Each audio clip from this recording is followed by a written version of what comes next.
우리 사람들의 마음속에 즐거움을 잃어버린다면 모든 것을 다 잃어버리는 것과 같지요. 우리에게 항상 기뻐하라고 말씀하셨듯이 우리의 마음 가운데 즐거움으로 가득 넘쳐나야 합니다. 여러분, 즐거움은 어느 누가 가져다 주는 것이 아니지요. 내가 행복을 찾을 때, 내가 즐거움을 찾을 때 그 마음 속에 행복과 즐거움이 임하는 것입니다.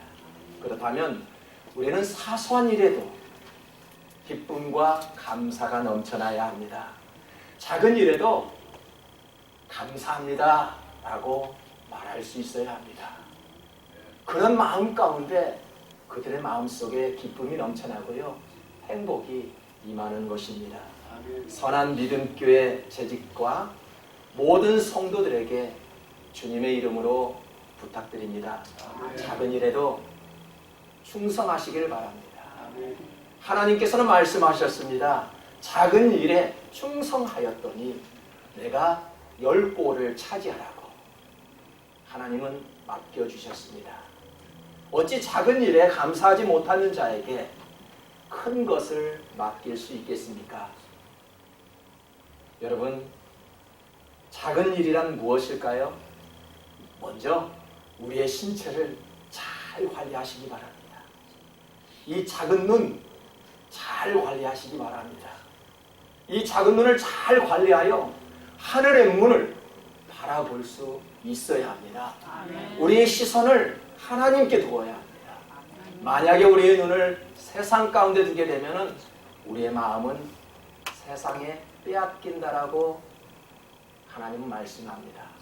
여러분, 이 작은 귀 잘 관리하시기 바랍니다. 하나님의 말씀을 듣는데 조금도 놓치지 말아야 합니다.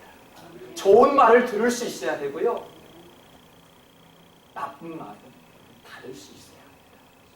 왜 우리들은 나쁜 말을 듣고 마음을 상하고 그 나쁜 말을 들음으로써 내 마음까지 행복까지 잃어버리는 경우가 있죠. 이 작은 귀 잘 관리하시기 바랍니다. 하나밖에 없는 입 특히 조심해야 합니다. 정말로 조심해야 됩니다. 우리가 말 한마디 때문에 상처받고요, 그 말 한마디 때문에 평생을 위로받고 격려받고 살아가는 사람들이 얼마나 많은지 모릅니다. 여러분, 표정 관리 잘 간직하시기 바랍니다. 아멘. 표정 관리가 얼마나 중요한지 몰라요. 우리의 모든 행동 하나하나가 참 중요합니다. 보이는 표정, 또한 숨기는 이 마음, 이 손바닥밖에 되지 않는 그 마음 관리 잘 하셔야 합니다. 우리가 이 마음 관리 잘 하셔서 모든 일에 있어서 즐거움으로 행할 수 있는 우리 선한 믿음교회 성도들 되시기를 주님의 이름으로 부탁드립니다. 함께 일을 해도, 똑같은 일을 해도 어떤 분들은 즐겁게 일하는 분들이 계시죠. 참 그 사람만 보면 즐거운 사람들이 있지요. 그 사람을 만나면 다시 만나보고 싶어하는 그런 사람들이 있죠. 분명합니다. 그 사람과 이렇게 함께 하고 싶어하는 마음이 왜 이렇게 있지요? 왜 그럴까요? 공부를 해도 즐겁게 공부하는 학생들이 있지요. 일을 해도 직장 가운데서 즐겁게 일하는 그런 직원들이 있습니다. 예배를 드려도 즐겁게 예배하는 성도들이 있다는 말입니다. 마치 귀여운 아이처럼 즐겁게 예배하는 그런 성도들이 있습니다. 왜 그럴까요? 이것은 그들에게 올바른 생각이 마음속에 꿈틀거리고 있기 때문에 그렇습니다. 재직들에게 권면합니다. 저와 여러분의 삶이 변화되기를 원하신다면 올바른 생각을 가지십시오. 올바른 생각이 삶을 변화시키게 됩니다. 본문 3절에서도 말씀합니다. 내게 주신 은혜로 말미암아 너희 각 사람에게 말하노니 마땅히 생각할 그 이상의 생각을 품지 말고 오직 하나님께서 각 사람에게 나누어 주신 믿음의 분량대로 지혜롭게 생각하라. 사람들은 생각하는 차이가 굉장히 크지요. 같은 사물을 보고도 생각의 견해가 너무나도 큽니다. 우리가 똑같은 상황 속에서도 누구는 즐겁고 똑같은 상황에서도 누구는 불행한 모습 가운데 있습니다. 여러분, 마음은 어떠한 노력으로 인해서 변화되는 것이 아니라 내 안에 성령께서 임할 때 변화가 임한다는 사실입니다. 내가 어떠한 노력으로 인해서 나의 인격이 변화되고 내가 많은 공부와 지식을 통해서 나의 마음이 변하는 것이 아니라 성령께서 터치할 때 마음이 변한다는 사실입니다. 여러분, 찬송하고 기도하고 예배에 열심이지만 변화가 없다는 것은 무엇을 의미할까요? 성령께서 내 안에 작동되지 않고 있기 때문에 그렇습니다. 그런데 말입니다. 신기하게도 처음 찬송하고 처음 기도하고 처음 예배하는데 마치 예수님의 옷자락을 만졌던 여인처럼 혈류병이 그 자리에서 깨끗하게 나았던 것처럼 모든 것들이 한 방에 뻥 뚫리는 그러한 마음의 자세, 그러한 느낌을 여러분들이 체험해 보았을 것입니다. 왜 혈류병 가진 여인이 왜 한순간에 병이 나았을까요? 예수님의 옷자락만 만지면 나을 것 같은 올바른 생각과 판단 때문에 그 여인은 혈류병이 깨끗하게 나왔습니다. 여러분, 그렇다면 이처럼 올바른 생각이 삶을 변화시켜준다고 하는데 여러분, 생각과 마음의 차이가 무엇인지 혹시 아십니까? 여러분, 생각은 무엇이고 이 마음은 무엇일까요? 참 설명하기 어렵죠. 한번 마음속으로 한번 생각해 보시기 바랍니다. 마음은 무엇이고 생각은 무엇일까? 굳이 설명해 본다면 마음은 말입니다. 가만히 있지를 못하지요. 마치 강물처럼 흘러내려가 어디론가 향하여 갑니다. 마치 갈대처럼 이 마음은 왔다 갔다 하루면은 수십 번 이상으로 변하는 것이 마음입니다. 그래서 성경은 무엇이라고 말씀합니까? 내 마음을 잘 관리하래요. 입에서 나오는 것들은 마음에서 오나니 이것이야말로 사람을 더럽게 한대요. 우리가 입으로 들어가는 그 음식이 더럽혀지는 것이 아니라 내 입술에서 나오는 그 말이 더럽다라고 말씀합니다. 생명의 근원이 마음에서 오나니 내 마음을 지키라고 잠언에서는 말씀하지요. 그렇다면 생각은 무엇일까요? 생각은 머리에서 나오는 것이죠. 머리에서 생각하지 못하는 것은 절대로 생각할 수 없는 것입니다. 내 머릿속에서 생각하고 있는 모든 것들, 내가 생각하지 못하는 것들은 생각이라고 말할 수가 없겠지요. 듣고 보고 경험해 보지 않으면 도저히 생각할 수 없다라는 것입니다. 사람이 사물을 헤아리고 인식하며 판단하는 것은 이 생각에서 나오지요. 지금 여러분 무언가를 판단하지요. 그 판단은 생각에서 나온다는 것입니다. 지금 여러분은 어떤 생각을 가지고 지금 말씀을 들으십니까? 오늘 성경은 그 이상의 생각을 하지 말래요. 그 이상의 생각을 품지 말라라고 말씀합니다. 스스로 필요 이상의 생각을 하게 되면 자신이 피곤해진대요. 생각이 많은 사람들이 있지요. 그래서 단순하게 살아야 된대요.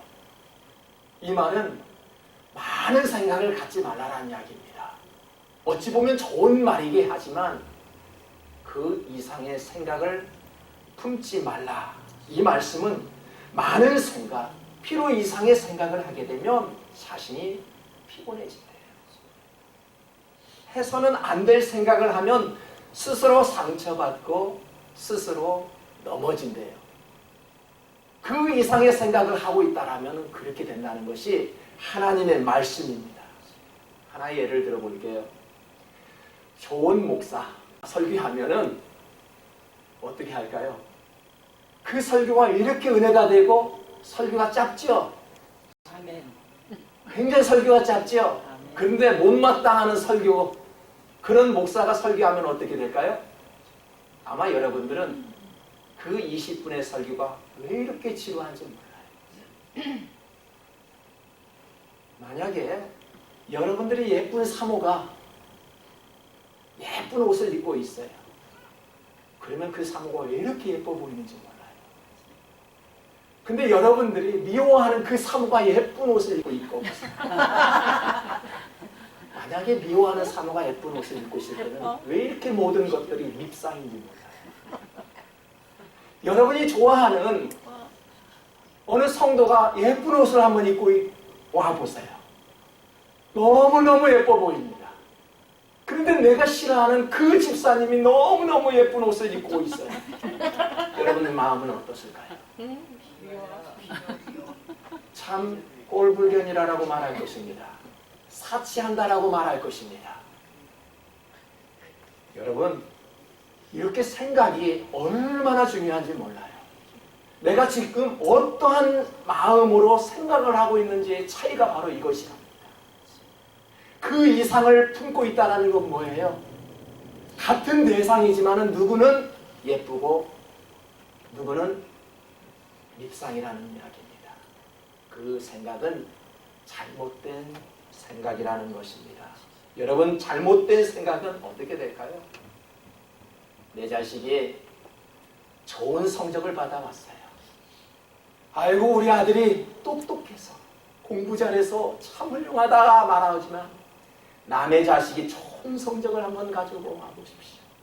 참 이번 시험 성적 참 시원나 보다 라고 말할 것이 분명합니다. 내 자식이 그 대학에 들어가면 참 훌륭한 대학이라고 말하지만 남의 자식이 그 대학에 들어가면 그 대학 싱거운 대학이라고 말할 수 있습니다. 참 부정적인 생각이요, 잘못된 생각입니다. 여러분, 잘못된 생각은요, 그 이상의 마음을 품는 생각은요, 부정을 낳게 하지요. 부정은 자신의 신앙을 절대적으로 잘하지 못하게 하고 매사에 그 이상의 생각을 가지고 자신만 아파하고 자신만 상처를 받을 수 있다는 것입니다. 여러분, 올바른 생각이 올바른 행동을 불러오고요, 올바른 행동이 올바른 변화를 가져다 줍니다. 2절을 한번 볼까요? 너희는 이 세대를 본받지 말고 오직 마음을 새롭게 함으로 변화를 받아 하나님의 선하시고 기뻐하시고 온전한 뜻이 무엇인지 분별하도록 하라. 오늘 장로님이 이 성경 말씀을 가지고 기도를 하는 마음 가운데 역시 그렇구나. 정말로 우리는 이 세대를 본받지 말고 오직 마음을 새롭게 하여 무엇이 악이고 무엇이 선인지를 분별할 수 있는 능력을 가져야겠구나 라는 마음으로 기도를 받았습니다. 여러분, 대표 기도는 기도를 받는 것입니다. 앞에서 기도하는데 여러분들이 기도하시면 안 되는 거예요. 앞에서 기도할 때는 내가 그 기도를 받는 것입니다. 기도를 할 때 어떤 분은 자기 혼자 기도하는 분들이 계셔요. 여기에 계신 분들은 안 계십니다. 안수 기도해주면 똑같이 기도해요. 안수 기도할 때는요, 받는 거예요. 우리가 신앙생활을 하면 제대로 알고 신앙생활을 해야 합니다. 기도는 받을 때가 있고요, 내가 할 때가 있지. 기도를 받을 때 은혜가 있습니다. 아멘. 여러분, 오늘 우리에게는 변화가 있어야 한다고 말씀합니다. 어떻게 해요? 이 세대를 본받지 말고 오직 마음을 새롭게 하여 분별력을 가져라 라는 것이 하나님의 말씀이죠. 변화는 마음과 생각에서 만들어집니다. 부모의 올바른 생각이 있을 때 자녀들을 올바르게 양육할 수 있겠지요. 목사의 올바른 생각이 있을 때 이 교회는 바른 모습 가운데 온전하신 하나님의 말씀이 우리 성도의 마음속에 임하는 것입니다. 아멘. 집사로서의 바른 생각이 있죠.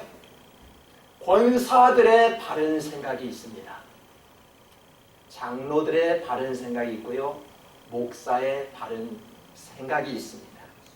우리 청년들에게도 바른 생각이 있지요. 각자의 모든 사람들에게 올바른 생각이 있다라는 것입니다. 변화는 이처럼 올바른 마음을 새롭게 꿈을 꿀 때 변화가 일게 되는 것입니다. 신앙 안에서 변화되었다는 것이 어떤 의미일까요? 온전하신 뜻이 무엇이는지 분별하는 데 있다고 합니다. 많은 사람들은 어떻게 하면 기쁨을 찾을 수 있을까? 어떻게 하면 행복의 가정을 만들 수 있을까? 행복한 공동체를 만들 수 있을까? 늘 고민입니다. 내가 무엇을 먹고 어디를 가야 하는지, 누구를 만나면 행복할지 늘 고민입니다. 만약에 내가 그곳에 가면 행복하다면 내가 가진 시간과 돈을 아끼지 않는 것이 오늘날 현대인들의 모습입니다. 현대인들은 이처럼 나를 기쁘게 해주는 곳이라면 모든 시간과 물질을 투자합니다. 서점에 가니까 행복을 위해서 그런 관련된 서적들이 왜 이렇게 많은지 몰라요. 많은 사람들이 웃음을 잃어버리고 살지요. 그런 사람들에게 필요한 것이 무엇일까요? 웃음 치료사가 있어요. 억지로 웃겨주는 그런 강사가 있다는 말입니다. 그런데 문제는 자신을 기쁘게 하고요, 웃어보려고 노력하지만 그렇게 되지 않는다는 것입니다. 내가 아무리 행복을 추구하려고 하지만 행복이 나에게는 없다라고 느껴지는 것이 오늘날 우리가 살아가고 있는 시대입니다. 교회 가면은 행복해야지요. 아멘. 여러분 행복하십니까? 아멘. 그 교회 가면은 행복하십니까? 아멘. 행복하셔야 합니다. 행복하지 않다는 이유가 어떤 이유인지를 우리는 찾아야 합니다. 왜 교회 가면은 기쁨이 없을까요? 생각의 관점을 조금만 바꿔보십시오. 삶의 순서를 조금만 바꿔보자는 것입니다. 우리의 첫 번째 관심은 무엇일까요? 우리 한번 솔직하게 이야기해 보자고요. 우리의 첫 번째 관심, 어떻게 하면 내가 좀 더 행복해질 수 있을까? 어떻게 하면 내가 좀 더 편안한 곳이 없을까? 어떻게 하면 내가 즐겁게 살 수 있을까? 이거 아닙니까? 굉장히 좋은 생각, 건강한 생각이에요.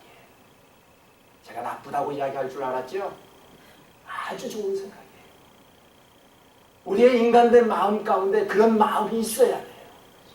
모든 사람들에게 그런 행복을 추구할 수 있는 마음이 있어야 한다는 것입니다. 그런데 말입니다. 우리는 주님 앞에 나왔지요.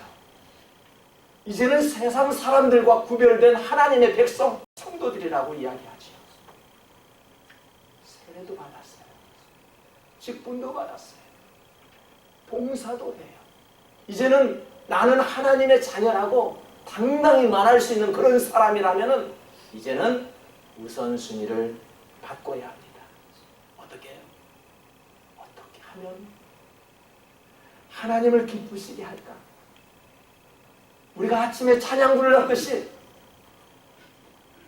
내가 원하는 것 한 가지, 하나님께 기쁨이 되는 것. 내가 어떻게 하나님께 기쁨을 드릴까? 내가 오늘 밖에 나가면 어떻게 많은 사람들에게 영향력을 끼칠 수 있을까? 무엇으로 해야 하나님께 영광 돌릴 수 있을까?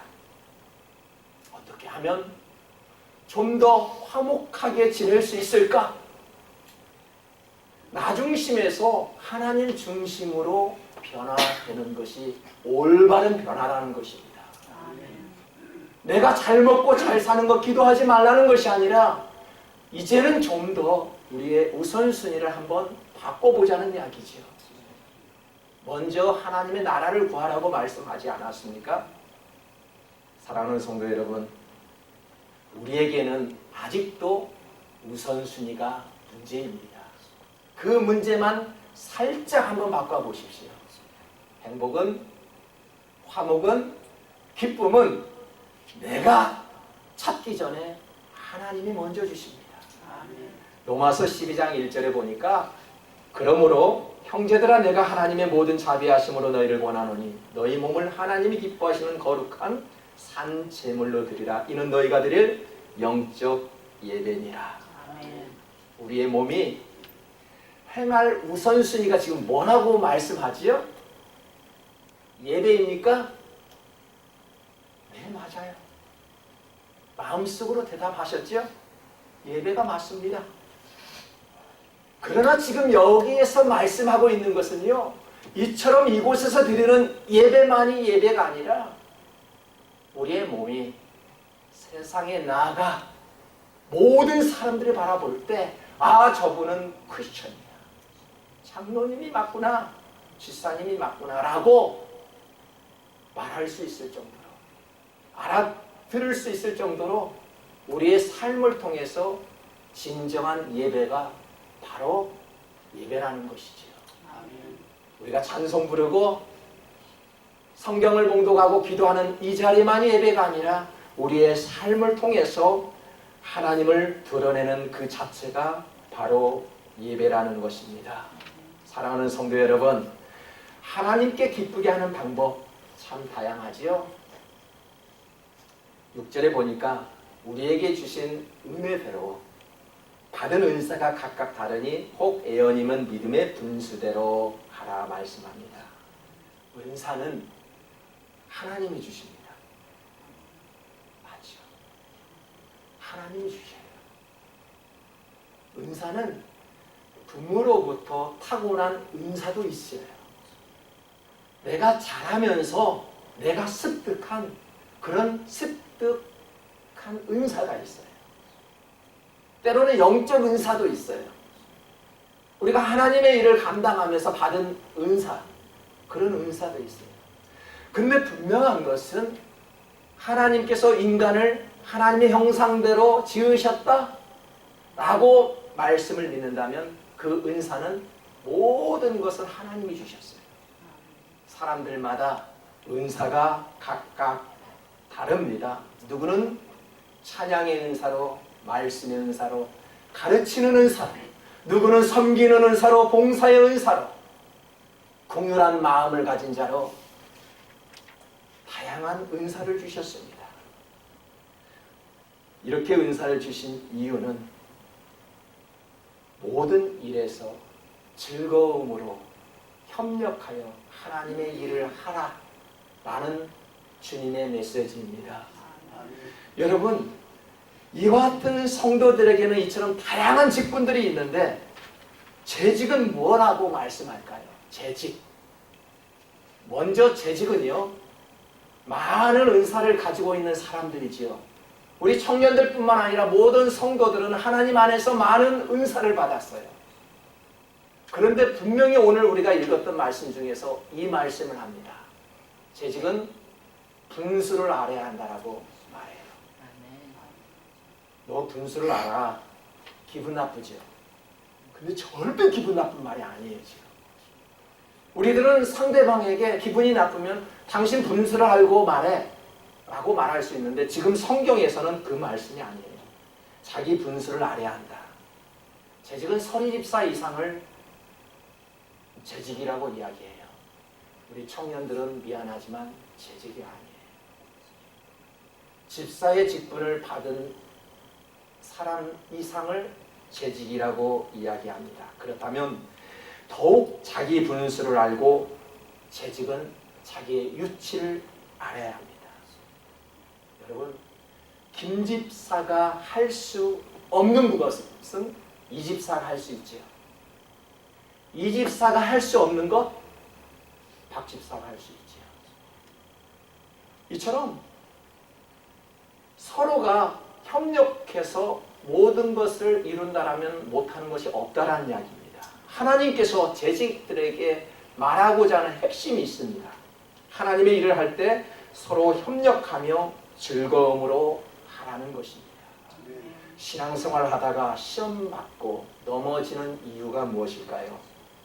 자기 분수 이상을 생각하기 때문에 그렇습니다. 나를 모르기 때문에 그렇습니다. 여러분, 운전을 할 때 가장 중요한 것이 무엇일까요? 빨리 대답하세요. 차선을 지키는 거예요. 가장 중요한 것은요, 내 차선을 지키며 똑바로 가는 거예요. 운전을 하다가 어느 누구는 레인 체인지를 왜 이렇게 자주 하고 왔다 갔다 하는 사람들을 보고 뭐라고 생각합니까? 왜 저러지? 내 마음이 불안하죠. 여러분, 집사가 가는 차선이 있고요, 권사가 가는 차선이 있고요, 장로가 가는 차선이 있고요, 목사가 가는 차선이 있다는 말이에요. 어찌 권사가 가는 차선에 목사가 끼어든다면 어떻게 될까요? 목사가 가는 차선에 권사가 끼어들면 어떻게 될까요? 어지러워요. 어지럽단 말이에요. 하나님은 분명히 말씀합니다. 똑같은 하나님의 자녀들, 성도라고 말하지만 목사가 가는 길이 따로 있고요, 장로가 가는 길, 집사가 가는 길, 우리 어린 청년들이 가는 길이 따로 있다는 것입니다. 차선 변경을 할 때 어떻게 해요? 익스큐즈를 해야 돼요. 깜빡이를 넣어줘야 된다는 말이에요. 근데 우리는 때로는 신앙생활 하다가 경고등도 켜주지 않고 불쑥불쑥 들어옵니다. 왜 그러세요, 목사님? 왜 그러세요, 장로님? 왜 그러세요, 권사님? 이게 차선 위반이에요. 절대 차선 위반하지 마시기 바랍니다. 우리는 안전 운행을 해야 해요. 그래야 우리가 안전하고요, 우리 자녀들이 안전한 것입니다. 성도 여러분, 교회의 건강은 재직들의 생각에 달려 있습니다. 여러분의 생각 잘 판단하시기 바랍니다. 아멘. 우리들의 생각과 우리들의 마음을 잘 관리하지 못하면 우리는 다른 차선으로 가게 되어 있지요. 자기 주장, 자기 생각만 내세우면 시험에 빠지기 십상입니다. 뭐라고 말씀합니까? 우리 다 같이 한번 읽어볼까요? 형제를 사랑하여 서로 우애하고 존경하기를 서로 먼저 하라. 우리 한 사람 한 사람은 너무나도 소중한 사람들입니다. 직분을 받지 못했어도 그 자리에 아무 일도 하지 않고 앉아만 있어도 하나님께서는 다 소중하다고 말씀합니다. 오늘 하나님의 일을 감당할 때마다 바른 생각으로 우리가 서로 협력하여 기쁨과 즐거움으로 충만하는 우리 선한 믿음교회 재직들이 되시기를 주님의 이름으로 축복합니다.